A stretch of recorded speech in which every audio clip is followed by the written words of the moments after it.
आगे बढ़कर क्या करते, नबी के वसल्लम के साथ और सहाबा के साथ, मोमिनीन के साथ निकल पड़ते। आधे रास्ते में ही कहते कि तुम्हारी बात हमारी समझ में नहीं आ रही कि तुम क्यों लड़ रहे हो, और वहीं से पलट कर आ जाते, ताकि मोमिनों के दिल में वसवसे आ जाए, बुराइयां पैदा हो, और ये सोचा ये लोग ये सोचने पर मजबूर हो जाए कि इतना बड़ा गिरोह अगर जिहाद से कतरा रहा है तो जरूर कोई नुक्स होगा। ये क्या है, ये ईमान वालों को उनकी राह से रोकना हुआ। तो ऐसे बहुत सारी चालबाजियां चलते थे और ईमान वालों को उनकी राह से रोकते थे। इतना ही नहीं, तबगूनहा इवजा, ये जो अल्लाह की राह है, दीन इस्लाम है, दीन हनीफ है, इसमें टेढ़पन निकाल देते। दीन हनीफ, सीधा और सच्चा रास्ता, इसको कहते हैं दीन हनीफ। तबगूनहा इवजा, इवजा कहते हैं मुनहनी, जो टेढ़पन जिसमें होता है, कजी जिसमें होती है, तो वो कजी और वो टेढ़पन इस दीन हनीफ में तलाश करते थे, ताकि लोगों को ये बतलाए कि देखो ये दीन ऐसा है जिसमें गलतियां हैं, ताकि लोगों को दीन और दीन इस्लाम के ताल्लुक से बदजन किया जाए। वअंतुम शुहदा, अल्लाह ने कहा इस बात पर तुम गवाह हो, तुम खुद अपने इस अमल के खुद गवाह हो कि तुम अल्लाह के बंदों को अल्लाह के राह से रोकते हो, और जो राह सच्ची है इसमें जिसमें कोई गलती नहीं है उसमें तुम गलती निकालते हो, इस बात पर गवाह हो कि इसमें कोई गलती नहीं है।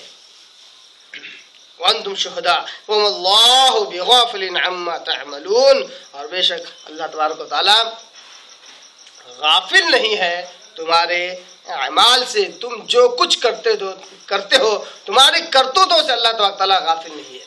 यहाँ पर जो तो नसारा को अहले किताब को कहा गया कि तुम एक तो दीन इस्लाम से भी रोकते हो ईमान वालों को चालबाजियां चल के, और दीन इस्लाम में गलतियां तलाश करते हो, दीन इस्लाम में नुक्स बतलाते हो, ताकि ईमान वाले इस दीन से बदजन हो जाए, बदजन हो जाए।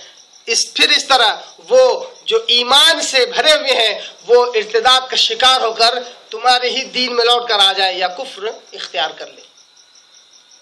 तो अल्लाह तबारक तआला ने आयत नंबर 99 में 2 जुर्म ऐसे बयान किए कि जो बहुत ही बड़े जुर्म है, अजीम जुर्म है, गुनाह कबीरा है। ये 2 जुर्म जिनमें पाए जाते हैं, अल्लाह तबारक तआला ने कुरान में एक जगह पर कहा कि वो उखरवी एतबार से तबाहकार है। एक जगह पर अल्लाह ने कहा कि दो जुर्म जिसके अंदर पाए जाते हैं वो जहन्नमी शख्स होता है। जहन्नमी शख्स में 2 सिफात पाई जाती है, एक अल्लाह की राह से रोकना और दूसरा अल्लाह की राह में कजी तलाश करना, नुक्स तलाश करना। अब आइए इससे पहले कि मैं कुरान में की वो दूसरे मकामात की वो आयतें रखूं जो इन 2 जराइम का तस्करा करते हैं, ये समझ लेते हैं कि यहूद और नसारा किस तरह इन 2 सिफात के हामिल थे। ये तो हमने समझ लिया। क्या ये 2 सिफात, ये 2 जुर्म इस उम्मत मोहम्मद के अफराद में पाई जाती हैं? यकीनन पाई जाती है, बिलखुसूस अवाम में नहीं बल्कि खवास में, पढ़े लिखे लोगों में, या इस उम्मत के सरबर आवरदा, इस उम्मत के अइम्मा, इस उम्मत के लीडरों में ये बुराइयां पाई जाती हैं, क्योंकि ये उम्मत अब एक उम्मत नहीं रही, उम्मत वाहिदा नहीं रही। सिर्फ नाम को उम्मत वाहिदा है अभी, मगर ये पूरी तरह बटी हुई है, एक नहीं 2 नहीं 73 फिरकों में बट गई। और हैरत दर हैरत, फिरकों पर जितना कहा जाए उतना कम है। अगर इंसान गुमराह हो और पता हो कि वो गुमराह है तो ये उसके लिए नेमत है। अगर वो गुमराह हो और उसको हक समझ ले, इससे बड़ी बदबख्ती और कोई नहीं। मुसलमानों का हाल आज यही है कि फिरकों में तो बढ़ गए, इस बात पर उन्हें नाज भी है कि हम लोग इस तरह बटे हुए हैं और इसी तरह हमें होना चाहिए। ये बड़ी बदबख्ती की बात है, बदकिस्मती की बात है। आज हर कोई कहता है कि उम्मत मुस्लिमा एक होनी चाहिए, एक प्लेटफॉर्म पर आना चाहिए, مگر جب گہرائی میں چلے جاتے ہیں تو کہتے ہیں ہاں فلاں فلاں ہے، وہ فلاں فلاں ہے اور ہم ہیں. انہیں ویسا ہی رہنا چاہیے، ہمیں ایسا ہی رہنا چاہیے. ہر ایک اپنی اپنی دکان چمکانے کے لیے اپنے اپنے دکان کے لیبل کے حساب سے خوش ہے. جیسے کہ اللہ تبارک تعالیٰ قرآن مجید میں 2-3 جگہ پر اسی بات کو اللہ نے بیان کیا اور کہا کہ ہر ایک گروہ خوش ہے جو کچھ اس کے پاس ہے. یہ مفہوم کے ساتھ اللہ نے ایک آیت میں کیا کہا؟ ہر گروہ خوش ہے اس چیز پر جو اس کے پاس ہے. اچھا، گروہ میں تو بٹ گئے، جو کچھ خود کے پاس ہے اس پر خوش تو ہو گئے. اس کے ساتھ میں جو برائی ہے جو انسان کو جہنم رسید کرتی ہے وہ ہے دوسرے فرقے پر انگلی اٹھانا اور اس کی برائیاں بیان کرنا.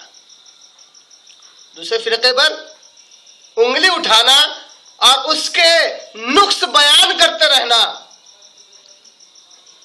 یہ صفت ابھی 100% ان 2 صفات سے جڑی ہوئی نہیں ہے، کیونکہ یہاں پر عن سبیل اللہ ہے، اللہ کی راہ سے روکنا، اور دوسرا ہے اللہ کی راہ میں نقص تلاش کرنا، کجی تلاش کرنا. مگر آج اگر ہر گروہ یہ سمجھتا ہے کہ وہ حق پر ہے تو دوسرا گروہ ظاہر سی بات وہ اپنے آپ کو حق پر سمجھتا ہے، تو ایک حق پر گروہ دوسرے حق پر گروہ کی غلطیاں کیسے تلاش کر سکتا ہے؟ اگر یہ گروہ یہ سمجھتا ہے کہ یہ اللہ کی راہ پر ہے تو یہ گروہ بھی، یہ فرقہ بھی یہی سمجھتا ہے کہ اللہ کی راہ پر ہے، اور یہ بات اس کو معلوم ہے، اس کو معلوم ہے. پھر بھی یہ جو شخص، یہ جو گروہ جو حق راہ پر ہے اس کی حق راہ میں روڑے اٹکاتا ہے، لوگوں کو منع کرتا ہے کہ اس گروہ میں مت جاؤ، یہ مت بنو، سب بنو مگر یہ مت بنو، اور پھر اس میں غلطیاں بھی نکالتے ہیں.